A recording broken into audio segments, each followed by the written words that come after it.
Bismillahirrahmanirrahim. Mari kita kemudian kupas sekarang tuntas soal trauma nih teman-teman. Jadi ada Fikri nanya tentang trauma ya.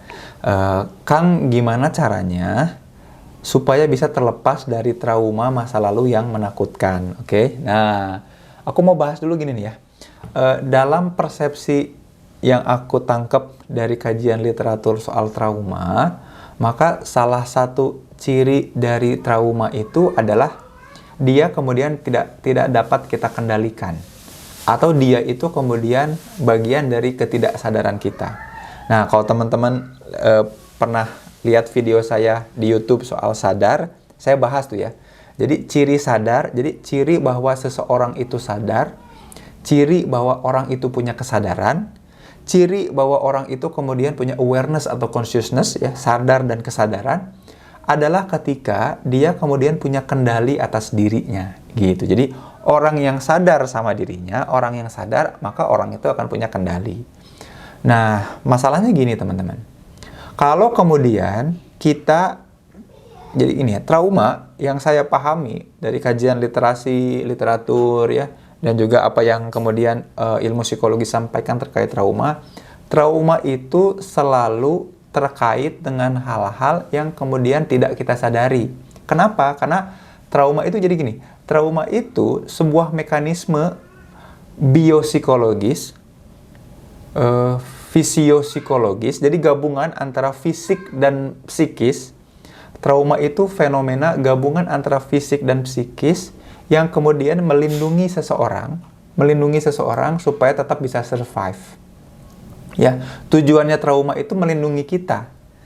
Jadi ngambil alih diri kita. Kalau ngambil alih berarti apa? Kita tuh jadi nggak sadar. Jadi kalau orang yang trauma itu atau menghadapi objek trauma, maka orang itu akan diambil alih, baik itu fisik dan psikologisnya untuk terhindar dari trauma itu. Contoh kayak gini ya. Kalau kita, jadi gini, saya pernah nanganin klien yang punya trauma karena keluarganya itu kemudian meninggal karena banjir bandang. Nah, di antara semua keluarganya ada satu ibu-ibu yang selamat. Satu ibu-ibu ini selamat. Tapi gini teman-teman, tiap kali mendengar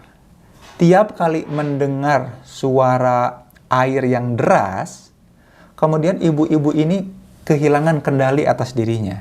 Dia kemudian tiba-tiba menunduk, menutup telinga lalu menjerit, tidak gitu. Terus akhirnya histeris. Nah, butuh waktu untuk ditenangkan. Terus ditanya, ibu tadi kenapa? Ngapain? Nah, dia tidak sadar apa yang dia lakukan. Nah, trauma itu efeknya kayak gitu. Itu yang disebut trauma. Jadi gini, kalau teman-teman pengen mendeteksi apakah teman-teman lagi trauma apa enggak, maka coba cek di kehidupan teman-teman. Ada nggak ya perilaku teman-teman, kebiasaan teman-teman yang itu tuh terjadi dengan sendirinya tanpa disengaja, tanpa disadari dan membuat teman-teman tidak punya kendali. Kalau ada, itu efek dari trauma, bisa jadi salah satunya gitu ya. Karena orang kan nggak ada yang milih. Nah, jadi kalau sahabat kita ini, kalau Fikri ini bilang bahwa Kang, aku trauma, berarti kan bilang gitu dalam keadaan sadar. Itu artinya bukan trauma, itu berarti cuman takut aja. Jadi dulu pernah mengalami sebuah kejadian itu nggak mau terulang lagi. Itu mah bukan trauma namanya. Itu mah takut kejadian berulang. Gitu aja. Itu mah berarti belajar dari hal yang ditakuti di masa lalu. Kayak gitu. Kalau namanya belajar ya ada eksperimen. Harus ada perlakuan, ada yang dilakukan. Gitu ya. Jadi tolong bedakan antara cuman sekedar takut sama trauma gitu ya. Kalau trauma itu pasti dia ngambil alih fisik dan psikis kita. Kita jadi diajak tidak sadar, kita jadi diajak tidak punya kendali. Saya kasih contoh gini. Contohnya gini ya, karena saya suka basket, salah satu yang paling sering terjadi cedera ketika main basket adalah ankle. Jadi kakinya itu ketika kaki turun ke lantai dia salah posisi jatuh, jadi kakinya tuh kayak kepelitak gitu. Jadi ankle gitu, ankle-nya kena. Nah, orang yang kemudian ankle-nya kena kan akan ngerasain rasa sakit yang luar biasa gitu ya. Nah, tiap kali, jadi jalan itu, dia itu nggak sadar, otomatis jalannya itu akan jadi pincang sebelah. Kenapa? Karena psikologisnya Dan juga fisiknya, ngambil alih cara jalan supaya jalannya itu pelan-pelan di kaki itu. Itu namanya trauma. Kita nggak punya kendali, kita pengennya jalan ya jalan aja biasa. Tapi kemudian kaki kita ngambil alih itu. Gitu, itu trauma namanya. Trauma dalam olahraga. Jadi kalau dalam olahraga, habis cedera itu biasanya masih ada trauma tuh. Para atlet itu kalau baru pulang atau baru selesai atau baru sembuh dari cedera, baru pulang lagi, baru sembuh dari cedera, dia kemudian biasanya tidak akan seoptimal sebelumnya karena masih ada efek trauma. Apa itu efek trauma? Secara fisik dan psikologis, tubuhnya itu ngambil alih dulu, terutama di bagian yang sakit tadi. Mudah-mudahan sampai sini jelasnya soal trauma ya. Nah, masalahnya gini, soalnya kebanyakan orang itu terlalu mendramatisir kejadian kehidupannya, dia sangka itu trauma, padahal bukan trauma. Makanya sekali lagi, balik lagi.